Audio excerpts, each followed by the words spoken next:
Mummy आज काय नाश्ता बनवतेस? हा थांब सँडविच बनवते. पहिले आपण चटणी पिसून घेऊया.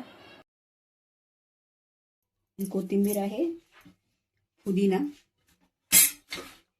कांदा, हिरवी मिरची, लसूण आणि हे शेंगदाणे. अर्धा लिंबू पिळून घेऊया.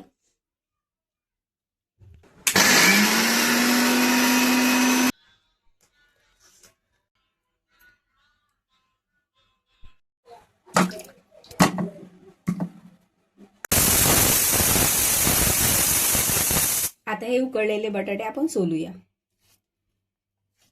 आता हे उकळलेले बटाटे आपण मिक्स करून घेऊया सर्व.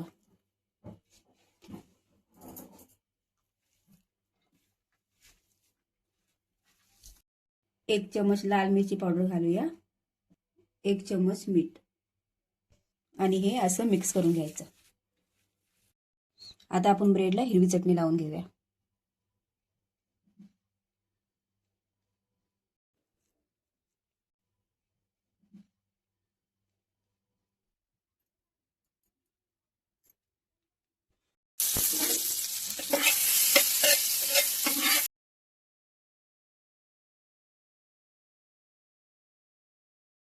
आता आपण याला बटर मध्ये शेकून घेऊया.